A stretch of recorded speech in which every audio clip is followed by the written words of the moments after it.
여러분, 인간을 인간답게 만드는 본질이 무엇일까요? 이것은 오랫동안 우리들이 던져왔던 철학적인 질문입니다. 인간을 인간되게 만드는 것이 무엇일까? 근데 오늘 본문은 이 질문에 대해서 아주 분명한 해답을 제시해 줍니다. 그것은 바로 우리가 하나님의 형상으로 지음받았다라고 하는 것입니다. 피조물 가운데 하나님께서 가장 마지막으로 창조하신 것이 사람입니다. 그러니까 인간은 하나님 창조의 정점에 놓여 있습니다. 하나님께서 동물들과 함께 사람들을 흙으로 창조를 하셨습니다. 그리고 이 땅에 모든 식물들을 먹을 것을 주시고 그리고 번성하라고 말씀을 하셨습니다. 그러나 사람은 짐승과는 분명히 다른 존재입니다. 오늘 26절에 보면 하나님이 이르시되 우리의 형상을 따라 우리의 모양대로 우리가 사람을 만들고 그들로 바다의 물고기와 하늘의 새와 가축과 온 땅과 땅에 기는 모든 것을 다스리게 하자. 이게 하나님이 하신 말씀입니다. 이 본문을 통해서 우리가 알 수 있듯이 하나님께서는 이 세상의 모든 만물을 인간을 위해서 창조하셨습니다. 그리고 이 인간은 다른 피조물들과는 아주 뚜렷하게 구별되게 특별하게 창조하셨습니다. 그래서 거룩한 계획을 가지고 인간을 창조하셨습니다. 우리가 사람을 만들자. 하나님의 계획입니다. 그리고 우리의 형상을 따라 거룩한 틀에 따라 우리 사람을 지으셨습니다. 그리고 그 창조의 목적이 있었습니다. 이 모든 만물을 다스리게 하자. 그렇게 인간을 창조하심으로 인간만큼은 다른 피조물하고 다르게 구별되게 창조하셨고 그리고 인간과의 관계를 하나님이 특별하게 맺고 있는 것을 우리는 보게 됩니다. 여러분, 어느 사람이든지 건축을 하려면 설계를 먼저 하죠. 그래서 설계 도면을 그립니다. 설계 도면이 그렇게 멋지고 아름다운 것은 아니지만 중요한 그림이죠. 그 설계 도면 안에 어떤 집을 짓고 싶은지 우리의 마음을 담아서 반영을 합니다. 그래서 크기는 얼마만큼의 그 집을 지을 것인지 그리고 이 집이 어떤 목적으로 지어질 것인지 이 남쪽을 향할 것인지 동쪽을 향할 것인지 그리고 벽의 두께는 얼마나 할 것인지 밖을 내다보는 창문은 얼마만큼 크기로 할 것인지 이런 모든 것들을 그 설계 도면에 반영을 하고 그리고 그 설계 도면에 따라 집을 짓습니다. 어떤 사람들은 집을 짓다가 내키는 대로 막 바꾸기도 합니다만은 그렇게 도면을 무시하고 짓다 보면 아주 이상한 안 좋은 형태의 건축물이 되고 말죠. 근데 하나님께서 우리를 창조하실 때에도 하나님의 설계도가 있었다는 것입니다. 하나님은 우리를 향해서 가지고 있는 소원이 있었고 그 소원을 이 하나님의 계획, 하나님의 설계도에 담으셨습니다. 여러분, 우리가 우리의 삶이 정말 아름답고 복받은 인생이 되기를 원한다면 우리는 그 하나님의 설계도에 따라서 살아가는 것이 필요합니다. 하나님의 설계도를 보고 하나님의 의도에 따라서 우리의 인생을 살아갈 때 우리는 건강한 인생, 우리는 복받은 인생을 살아갈 수 있다는 것입니다. 그래서 오늘 본문 가운데 우리가 정말 복받은 인생, 의미 있는 인생을 살아가려면 무엇을 염두에 두어야 될지를 세 가지 정도 좀 살펴보려고 합니다. 첫 번째는 하나님의 형상대로 사십시오. 하나님의 형상대로 사십시오. 정말 복받은 인생은 하나님의 형상을 따라 사는 삶입니다. 어떤 면에서 우리 자녀들이 부모를 닮죠. 그래서 우리 교회 그 아이들 지나가다 이렇게 보면 잘 모르는데도 그 아이의 모습을 가만히 지켜보면 아, 저놈이 누구 집 아이구나 금방 알 수 있죠. 그래서 부모의 아이 모습하고 아이의 모습이 똑같으면 야 붕어빵이다 붕어빵 이런 얘기 하잖아요. 어떻게 보면 우리 인간은 하나님의 붕어빵입니다. 하나님의 형상을 따라 지음받은 존재.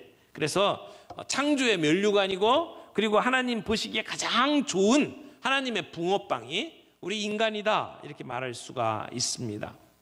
우리 인간은 하나님의 형상을 따라 창조되었습니다. 그리고 이 하나님의 형상을 따라 창조된 이야기는 아주 먼 옛날 이야기가 아니라 오늘 우리에게도 적용되는 정말 중요한 내용입니다. 하나님께서 우리의 형상을 따라 우리가 사람을 만들자, 이렇게 말씀을 하셨어요. 여기 복수로 우리라고 이야기를 하죠. 왜 우리라고 표현을 했을까라고 하는 것에 대해서는 많은 신학적인 논란이 있습니다만은, 가장 간단하게 이렇게 정리를 하자면 이 안에 삼위일체 하나님이 함께 하셨다, 우리는 그렇게 말할 수가 있습니다. 물론 이 글을 쓰는 그 성경을 기록한 모세 시대에 삼위일체의 개념이 분명하게 드러났냐 안 드러났냐, 그건 중요하지 않다고 봐요. 근데 이 기록 속에서 우리는 말씀으로 창조하시는 가운데 함께 하신 예수님이 함께 계셨고, 그리고 수면 위에 함께 하셨던 하나님의 영 성령님이 이 창조와 함께 하셨다는 것을 우리는 말씀을 통해서 볼 수가 있습니다. 그런 의미에서 하나님은 하나님의 창조 사역에 있어서 삼위일체 하나님이 창조의 파트너로서 함께 계셨다라고 이 우리라고 하는 말을 해석하는 것이 가장 바람직하다고 생각을 합니다.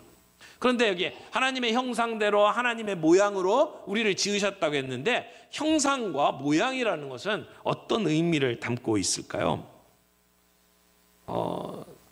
결론적으로 이야기하면 형상이나 모양이나 같은 내용이다라고 말할 수밖에 없습니다. 왜냐하면 26절에는 우리의 형상을 따라 우리의 모양대로 우리가 사람을 만들고 그랬는데, 27절에는 자기 형상 곧 하나님의 형상대로 사람을 창조했다, 이렇게 표현을 하는 것을 보면 결국 모양이나 또 형상이나 같은 의미로 쓰였다고 우리가 해석할 수 있습니다.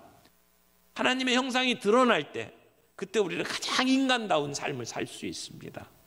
그때 우리는 가장 복된 삶을 살 수 있습니다. 베이컨이라고 하는 철학자가 그런 얘기했죠. 나는 배부른 돼지보다는 차라리 배고픈 소크라테스가 되고 싶다. 여러분, 우리가 잘 먹고 잘 사는 것으로 우리의 인생이 행복할 수 없다는 것을 이야기를 하는 겁니다. 예수님께서도 말씀하셨죠. 사람이 떡으로만 살 것이 아니니라. 떡이 필요 없다는 얘기가 아니에요. 떡 필요합니다. 그러나 사람은 떡으로만 살 수 있는 존재가 아니라는 겁니다. 하나님의 입으로 나오는 모든 말씀으로 살 것이다. 주님이 주신 말씀이죠. 오늘 우리가 우리의 육체를 건강하게 만들기 위해서 수많은 애를 씁니다만은 우리는 건강만으로 살 수 있는 존재가 아니잖아요. 그것 이상으로 우리는 뭔가를 해야 합니다. 우리의 영혼을 부유롭게 하고 우리가 다른 사람을 위해서 의미 있는 삶을 살 수 있는 투자가 필요합니다. 주님과의 깊은 교제가 필요하고 내 옆에 있는 사람과 함께 삶을 나눌 수 있는 교제가 필요합니다. 그래서 우리는 그런 사랑의 관계 속에서 살아가면서 하나님의 형상을 드러내는 존재로 부름받았다라고 하는 것을 우리는 잊지 말아야 합니다. 그래서 하나님의 형상으로 지음받았고, 그래서 하나님의 사랑이 우리를 통해서 흘러나도록 만드는 그러한 삶을 살도록 주님이 우리를 지으셨다는 것을 잊지 말기를 바랍니다. 예수 그리스도의 형상으로 회복되는 삶, 이것이 한순간에 이루어지는 것은 아니지만 시간이 지나면서 예수 믿고 조금씩 예수님을 닮아가면서 그 하나님의 형상을 드러내는 삶을 살아가는 것, 그것이 우리 그리스도인의 삶이라는 겁니다. 우리의 교회 안에서 신앙생활하면서 바로 그런 고백을 하면서 살아갈 수 있는 삶. 아담이 하와를 바라보면서 내 뼈 중에 뼈, 내 살 중에 살이라고 고백했던 것처럼 우리가 교회 안에서 함께 살아가면서 서로를 향해서 그렇게 사랑을 고백하면서 살아갈 수 있도록 하나님은 우리를 교회 공동체로 불러주셨어요. 우리가 하나님 앞에 나갈 때는 있는 모습 그대로 나아갑니다. 그러나 우리가 함께 상처받고 그리고 찢겨진 모습으로 교회에 나오지만 우리가 예수를 믿고 예수님 닮아가는 가운데 우리의 하나님의 형상이 드러나면서 우리의 일그러진 하나님의 형상들이 회복되는 것을 경험하는 것이 우리의 신앙생활이다. 그렇게 말할 수가 있습니다. 또 하나 이 하나님의 형상을 가지고 이야기할 때 비록 일그러졌지만 우리 모두에게는 하나님의 형상이 있다는 겁니다. 그래서 내 주변에 있는 사람들을 볼 때 그가 아무리 포악하고 흉측한 사람이라 할지라도 그들 속에 하나님의 형상을 따라 지음받았다는 사실을 우리가 기억하면서 그들을 바라볼 필요가 있습니다. 그럴 때 우리는 그 어떤 사람이라도 사랑하고 존중할 수 있게 됩니다. 우리는 사람들을 차별합니다. 집의 크기, 무슨 얼마만큼 버냐, 연봉, 그 사람의 얼굴 색깔, 그 사람의 출신 국가, 이런 것들을 가지고 우리는 서로를 차별합니다. 그러나 우리가 그들을 볼 때 하나님의 형상으로 지음받았다는 사실을 생각하면서 그들을 바라보게 되면 우리 안에 그런 차별들이 사라질 수 있습니다. 남자와 여자의 차별을 무너뜨릴 수 있고 또 나라와 나라의 차별을 무너뜨릴 수 있다고 우리는 믿습니다. 정말 존중받을 자격이 있는 사람들로 우리가 서로를 대하며 인간을 인간답게 대할 수 있는 자세, 이것이 하나님의 형상이라고 하는 것을 통해서 우리가 얻을 수 있는 교훈이라고 생각합니다. 두 번째는 사명을 따라 사십시오. 복받은 인생은 사명을 따라 사는 삶입니다. 하나님께서 인간을 창조하시면서 그들에게 소명을 주셨습니다. 28절 말씀 보겠습니다. 하나님이 그들에게 복을 주시며 하나님이 그들에게 이르시되 생육하고 번성하여 땅에 충만하라, 땅을 정복하라, 바다의 물고기와 하늘의 새와 땅에 움직이는 모든 생물을 다스리라 하시니라. 이 말씀을 보면 명령이 몇 가지 나오죠. 땅에 충만하라, 또 하나 땅을 정복하라, 그리고 모든 생물을 다스리라. 이런 명령을 주셨어요. 하나님께서 자기의 형상을 따라 사람을 지은 다음에 이 사명을 주신 거죠. 그런데 땅에 충만하라, 이것은 번성하라 라고 하는 말씀이고, 땅을 정복하라 라고 하는 말씀은 약간 좀 오해하기 쉬운 말씀입니다. 원래 이 정복하다라는 말을 생각을 하면 이런 느낌이 듭니다. 사람들을 복종시키거나 노예로 만들거나 고용하는 것, 때로는 물리적인 어떤 폭력을 가하고 땅을 짓밟는 모습을 상상하게 만드는 표현입니다. 땅을 정복하라. 그래서 군사적으로 도시를 정복하고 그 나라 사람들로 하여금 무릎을 꿇게 만드는 것을 정복이라고 생각을 할 수 있습니다. 그러나 여기서 말하는 땅을 정복하라는 것은 그렇게 하라는 말이 아닙니다. 폭력을 행사하라는 얘기도 아닙니다. 자연을 무절제하게 내 마음대로 써라 라고 하는 말씀도 아닙니다. 여기서 땅을 정복하라 라고 하는 것은 하나님께서 우리에게 이 땅의 통치권을 주셨습니다. 그러나 이 통치권은 절대적인 통치권이 아닙니다. 하나님으로부터 위임받은 통치권입니다. 그래서 하나님이 주신 율법의 테두리 안에서 행사할 수 있는 그러한 통치권입니다. 언젠가 우리가 주님 앞에 서게 될 때 우리의 통치권을 가지고 이 땅을 우리가 어떻게 다스렸는지 하나님 물어보실 겁니다. 지금까지 우리 인간들은 자기의 욕망을 가지고 이 마음대로 이 땅을 훼손했습니다. 이 땅이 이런 모습으로 바뀐 것, 인간의 타락한 모습 때문에 그렇습니다. 오늘 우리가 신종 코로나 바이러스로 온 세상이 이렇게 뒤덮한 것도 하나님이 만들어 오는 테두리를 벗어나서 하는 짓들 때문에 일어난 것입니다. 자연을 잘 보살피고 그리고 가꾸도록 하나님이 우리에게 주신 권한을 우리가 잘못 사용한 것이죠. 그래서 주님은 우리를 하나님의 형상으로 지으시고 이 자연 만물을 다스리라고 말씀을 하셨는데, 우리는 고민해 봐야 합니다. 생각해 봐야 합니다. 우리가 살아가고 있는 이 세상 속에서, 내가 몸담고 있는 일터 속에서 하나님은 우리에게 무엇을 원하실까? 내가 갖고 있는 직업을 통해서 하나님은 이 땅을 어떻게 다스리기를 원하시는가? 내가 공장에서 일하면서 하나님은 나를 통해 어떤 제품을 만들기를 원하실까? 하나님은 나를 통해서 어떤 조직을 이끌어가기를 원하실까? 하나님의 형상으로 지음받은 존재로서 하나님을 대리하는 우리가 이 땅에서 어떻게 일해야 될까? 하나님이 우리에게 주신 사명이 있습니다. 우리에게 잘할 수 있는 은사를 주셨고, 우리에게 일할 수 있는 직장을 주셨고, 그래서 그냥 단순히 목구멍이 포도청이니까 먹기 위해서 어쩔 수 없이 일하는 게 아니라 우리의 일터 속에서 우리가 감당해야 될 사명이 있기 때문에 오늘 우리를 부르시고 그곳에 보내신 것입니다. 오늘 우리는 우리의 직장 속에서, 우리의 삶의 현장 속에서 우리가 생각하는 것보다 훨씬 더 많은 선을 행할 수가 있습니다. 하나님이 우리에게 하라고 하신 소명을 발견할 수 있어야 합니다. 때로는 그 속에서 우리는 아주 창조적인 생각을 해야 돼요. 아주 상상의 날개를 펴면서 새로운 일들을 생각을 해야 합니다. 하나님께서 이 땅을 지으실 때 얼마나 놀라운 일들을 벌이셨습니다.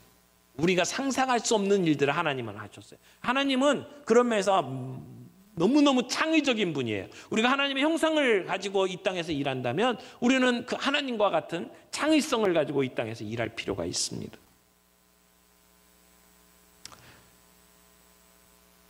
하나님의 형상으로 우리를 지으신 뒤에 하나님은 그 인간에게 필요한 모든 것을 다 공급해 주셨습니다. 그 얘기는 하나님을 의지하면서 살아가는 존재로 하나님이 우리를 부르셨다는 얘기입니다. 우리의 능력이나 우리의 실력대로가 아닌 하나님이 공급해 주시는 것을 바라보면서 이 땅을 살아가는 하나님의 형상, 그 삶을 살아가는 것이 필요합니다. 마지막으로 세 번째, 하나님 보시기에 심히 좋은 삶을 누리십시오. 복받은 인생은요, 하나님이 주신 이 세상을 즐기는 삶이라고 생각합니다. 하나님께서 지으시고 난 다음에 뭐라고 했습니까? 31절에 하나님이 지으신 그 모든 것을 보시기에 심히 좋았더라. 심히 좋았더라. 그 예전에는 창조하신 다음에 좋았더라라고 표현했는데 오늘 여섯째 날 인간을 창조하신 그 마지막 부분에서는 심히 좋았더라 말씀을 하셨어요. 뭐가 그렇게 좋았을까요? 하나님께서 창조하신 그 모든 피조물들이 자기의 주어진 역할들을 감당하면서 서로를 위해서 섬기고 서로를 위해서 쓰임받는 모습, 그 모습을 볼 때 하나님은 좋았더라.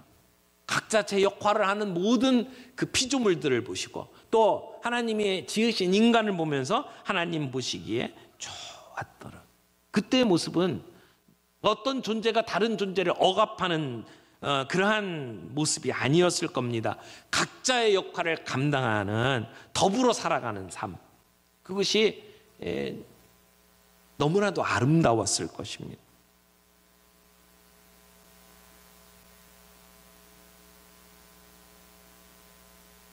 그 모습을 보면서 하나님은 심히 좋았다라고 흡족해 하셨습니다. 하나님이 빛을 만드시고 흡족해 하셨고 밤에 별들을 창조하시고 기뻐하셨습니다. 짐승들을 만들고 하나님 기뻐하셨어요. 그리고 인간을 빚으시고 하나님은 정말 기뻐하셨습니다. 여러분, 하나님이 만드신 이 세상을 보면서 우리도 함께 기뻐할 수 있으면 좋겠어요. 하나님의 아름다움을 반영하고 있는 그 자연 세계를 바라보면서 함께 기뻐할 수 있기를 바랍니다. 카메라를 가지고 하나님이 지으신 자연 만물들을 이렇게 살펴보면 정말 아름답구나 이렇게 생각이 들 때가 있어요. 그렇게 주님을 찬양하는 것, 하나님이 기뻐하실 거라고 저는 생각을 합니다. 하나님이 지으신 자연 만물을 보면서 하늘을 바라보면서 하나님의 이름을 높이며 찬양하는 것, 그래서 어린아이처럼 기쁨으로 하나님이 주신 것들을 누릴 수 있는 삶. 천상병 시인이 쓴 귀천이라고 하는 시가 있어요. 그 시에 이런 말씀을 하고 있습니다. 나 하늘로 돌아가리라. 새벽빛 와닿으면 쓰러지는 이슬 더불어 손에 손잡고 나 하늘로 돌아가리라. 노을빛 함께 단 둘이서 기슭에서 놀다가 구름 손짓하면은 나 하늘로 돌아가리라. 이 아름다운 이 세상 소풍 끝내는 날 가서 아름다웠더라고 말하리라.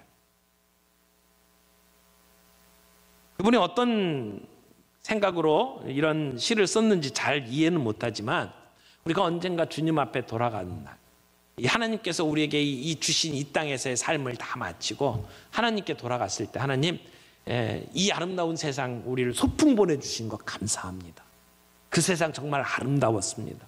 이렇게 고백하며 주님 앞에 돌아갈 수 있다면 얼마나 멋진 삶일까요? 하나님이 주신 우리의 세계들을 보면서 그렇게 기쁨으로 누리며 살아가고 언젠가 주님 앞에 서게 될 때 정말 아름다운 삶을 내가 소풍 다녀온 것처럼 갔다 왔다고 고백할 수 있는 저와 여러분이 되기를 바랍니다.